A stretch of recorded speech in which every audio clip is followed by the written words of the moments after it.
ચોથા મુદ્દાની વાત કરીએ તો રાજકોટમાં 15 વર્ષથી ચર્ચામાં રહેલા આજી રિવરફ્રન્ટ પ્રોજેક્ટને લઈને તંત્રએ હવે એક પગલું આગળ વધાર્યું છે। અમદાવાદના સાબરમતી રિવરફ્રન્ટની જેમ આજી નદી પર રિવરફ્રન્ટ વિકસાવવાની યોજના લાંબા સમયથી બજેટ અને જાહેરાતોમાં રહી છે। અંદાજે 1181 કરોડ રૂપિયાના ખર્ચે 11 કિલોમીટર વિસ્તારમાં આ પ્રોજેક્ટ વિકસાવવાનો પ્રસ્તાવ છે। વર્ષ 2022માં પર્યાવરણીય મંજૂરી મળ્યા બાદ પણ કામગીરી આગળ વધી નહોતી, પરંતુ હવે નદી કાંઠે સરકારી જમીન પર જે દબાણો થયેલા છે તેને દૂર કરવા તંત્રએ 1350 દબાણકર્તાઓને નોટિસ આપવાની કાર્યવાહી શરૂ કરી છે। લોકોનું કહેવું છે કે તેઓ છેલ્લા 50 થી 70 વર્ષથી અહીં રહે છે અને લાઇટ વેરા બિલ પણ ભરી રહ્યા છે। તેમની માંગ છે કે જો દબાણ દૂર કરવાનું હોય તો પહેલા વૈકલ્પિક રહેઠાણ કે આવાસ યોજના હેઠળ ઘર આપવામાં આવે। બીજી તરફ તંત્રનું કહેવું છે કે સરકારી જમીન પર દબાણ માન્ય નથી અને ભવિષ્યના આજી રિવરફ્રન્ટ પ્રોજેક્ટને ધ્યાનમાં રાખીને આ કાર્યવાહી જરૂરી છે। જે સ્થાનિકોએ આક્ષેપ કર્યો છે કે રાજકીય ઇશારે આ કાર્યવાહી થઈ રહી છે અને સતત હવે આક્ષેપો કરવામાં આવી રહ્યા છે। સ્થાનિકો કહી રહ્યા છે કે રાજકીય ઇશારે આ કાર્યવાહી કરવામાં આવી રહી છે અને છેલ્લા 15 વર્ષથી આ રિવરફ્રન્ટનો પ્રોજેક્ટ અટકાયેલો છે। ક્યાંક ને ક્યાંક હવે રિવરફ્રન્ટનો જે પ્રોજેક્ટ છે તેને આગળ ધપાવવામાં આવે તેના માટે હવે નોટિસો આપવામાં આવી રહી છે। જે દબાણ જે લોકોએ કર્યું છે તે લોકોને સતત નોટિસ પાઠવવામાં આવી રહી છે અને કહેવામાં આવી રહ્યું છે કે આ જે જગ્યા છે તેને તાત્કાલિકપણે ખાલી કરવામાં આવે। નદી કાંઠામાં અંદાજે 400 કરોડની સરકારી જમીનને ખુલ્લી કરવામાં આવશે। રાજકીય ઇશારે કાર્યવાહી થતા હોવાનો પણ સ્થાનિકો દ્વારા આક્ષેપ છે, જ્યારે અનેક રજૂઆતો પણ કરવામાં આવી છે અને તંત્ર આખરે 15 વર્ષ પછી જાગ્યું છે અને હવે રિવરફ્રન્ટને લઈને કામગીરી હાથ ધરવામાં આવી છે। ત્યારે સાથે કોંગ્રેસ પ્રવક્તા કૃષ્ણદત્ત રાવલ જોડાઈ ગયા છે। કૃષ્ણદત્તભાઈ, 15 વર્ષથી લટકેલા પ્રોજેક્ટ માટે તંત્રએ એક પગલું આગળ ભર્યું છે, શું કહેશો?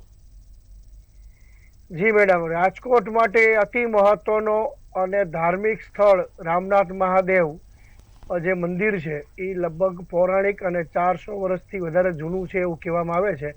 એ મંદિરના આજુબાજુના એરિયામાં આજી રિવરફ્રન્ટ તરીકે આ ડેવલપમેન્ટનો પ્લાન હતો। આ પ્રોજેક્ટ 15 વર્ષ પહેલાથી યોજનાબદ્ધ કરવાનો હતો, ત્વરિત ચાલુ કરવાની વાત હતી, પણ માત્ર ને માત્ર ભ્રષ્ટાચાર અને આપખુદશાહી કરનારા, પોતાના કોન્ટ્રાક્ટર બેઝ કામ કરનારા ભાજપના સત્તાધીશો આવા મહત્વના પ્રોજેક્ટોને અમલવારી કરી શક્યા નહીં અને આ પ્રોજેક્ટના બેઝ ઉપર અમદાવાદમાં સરસ મજાનું રિવરફ્રન્ટ આજે ગુજરાતની જનતા એનો ઉપયોગ કરી રહી છે। રાજકોટમાં પદાધિકારીઓ અને સત્તાધીશો અને અધિકારીઓની મિલીભગત અને બેદરકારીથી આવો મહત્વનો પ્રોજેક્ટ છે એ અટકી પડ્યો છે।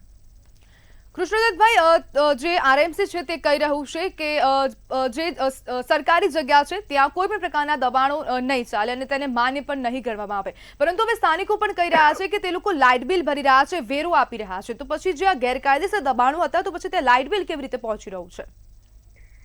રાજકોટમાં સૌથી મોટો ઇસ્યુ આ છે, ટાઉન પ્લાનિંગ વિભાગ એટલું બધું અંધેર તંત્ર અને ભ્રષ્ટાચારથી ખતપતતું ડિપાર્ટમેન્ટ છે। આવડી મોટી સરકારી મિલકત 11 કિલોમીટરની રેન્જમાં જો અહીંયા દબાણો થઈ જાય અને મકાનો બની જાય, રિવરફ્રન્ટ જેવા પ્રોજેક્ટ માટે એની પાસે પ્લાન હતા, તો આટલા 15 વર્ષોમાં એને ક્યારેય ખ્યાલ જ ન આવ્યો કોઈ કે આ જગ્યા પર દબાણ થઈ રહ્યા છે। અને બીજું એ કે સંકલનના અભાવે પીજીવીસીએલ વાળા છે કોઈ પણ જગ્યાએ ક્યાંય પણ કનેક્શન આપી દે ત્યાં ડોક્યુમેન્ટો વેરીફાઈ કરતા નથી। સૌથી મોટી મુશ્કેલી પીજીવીસીએલની એ છે કે એ લોકો પણ એના ડોક્યુમેન્ટો આ સરકારી મિલકત છે કે પોતાની પ્રાઇવેટ મિલકત જોતા નથી, ખાલી લાઇટ બિલ આપી દે છે, કનેક્શન આપી દે છે અને આવા ભ્રષ્ટાચારો અને આ બધાના કારણે આવી સરકારી મિલકતો છે એ ટાંચમાં અને દબાણમાં આવી જતી હોય અને પ્રોજેક્ટો બધા બગડે છે। આ એક બહુ અતિ ગંભીર અને ખરાબ મુદ્દો છે। કોઈ ડિપાર્ટમેન્ટ એકબીજાના સંકલનથી ચાલતું નથી, સૌ પોતપોતાની રીતે મનસ્વી વર્તન કરે છે અને એના હિસાબે પ્રજાને ભોગવવાનો વારો આવે છે। કૃષ્ણદત્તભાઈ, તો આપનું કહેવું એવું છે કે આરએમસીમાં માત્ર ખાલી લાલિયાવાડી ચાલે છે? જી બિલકુલ, ટીપી વિભાગમાં ખાસ ટીપી વિભાગ ભ્રષ્ટાચારથી ખતપતો અને ભાજપના આગેવાનોના જ માનીતા પ્રોજેક્ટોને તાત્કાલિક માન્યતા આપી દેવી, મંજૂરી આપી દેવી અને પૈસા ખાવા સિવાય એની પાસે કોઈ કામ નથી। રાજકોટના વિકાસ માટે ક્યાંય કોઈ જોતું નથી। ભૂતકાળમાં વિજયભાઈ રૂપાણી જેવા સારા મુખ્યમંત્રી મળ્યા તો એને થોડાક પ્રોજેક્ટો રાજકોટના અપાવ્યા, રાજકોટમાં સારું થયું, પણ આ ભ્રષ્ટાચારી સિસ્ટમ ભાજપવાળા છે એ વિજયભાઈ રૂપાણીને ટકવાનો દીધા અને એને પણ કાઢીને બારે રાજકોટને નુકસાનીમાં લેવા સિવાય બીજું કંઈ કામ કરતી નથી। ભાજપવાળા આખું દી લાલિયાવાડી કરી અને પૈસાની તોડબાજી કરપ્શન કરવા સિવાય કંઈ કામ કરતું નથી। પ્રજાના હિતમાં કે રાજકોટના સારા પ્રોજેક્ટો અમલવારી થતી નથી। કૃષ્ણદત્તભાઈ, આરએમસીની જે ગતિએ કામગીરી આ રિવરફ્રન્ટને લઈને ચાલી રહી છે, તો આપને શું લાગે છે કે રાજકોટના નાગરિકોને આ રિવરફ્રન્ટનું સુખ ક્યારે મળશે? રાજકોટની માટે અતિ મહત્વનો પ્રોજેક્ટ છે. રામનાથ મહાદેવમાં સામાન્ય રીતે શ્રાવણ મહિનામાં લાખો લોકો ત્યાં દર્શનાર્થે આવે છે. શંકર ભગવાનનું એક અતિ પ્રાચીન અને બહુ મહત્વનું મંદિર છે, અને આ લોકો એ મહત્વના પ્રોજેક્ટને ત્યાં જો તાત્કાલિક અમલવારી કરાવે અને રિવરફ્રન્ટ ચાલુ થઈ જાય તો રાજકોટ માટે ખૂબ સારી અને સરસ વ્યવસ્થા ઊભી થઈ શકે એવું છે.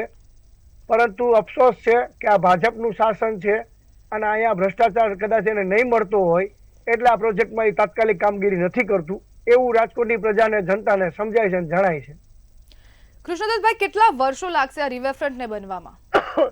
બેન, હજી પ્રાથમિક તબક્કામાં જમીનનું સંપાદન નથી થઈ શક્યું. જી, હજી તો એ લોકો નોટિસો આપે છે કે ગેરકાયદેસર જમીનોમાં કોણ કોણ કેટલા રહે છે એ પણ કોર્પોરેશનને ખબર નથી. પોલીસ ડિપાર્ટમેન્ટને સાથે રાખીને સર્વે કરે છે કે હવે અમારી જમીન કેટલી અને એમાં કોનું દબાણ છે. આ સ્થિતિ એવી છે કે હજી તો ચાલુ થશે ક્યારે, પહેલા પ્રાથમિક તબક્કે જ પૂરું નથી થતું, તો કે ચાલુ તો કેરી થાય એ ખબર નથી. જી બિલકુલ કૃષ્ણદત્તભાઈ, જોડાવા બદલ આપનો આભાર.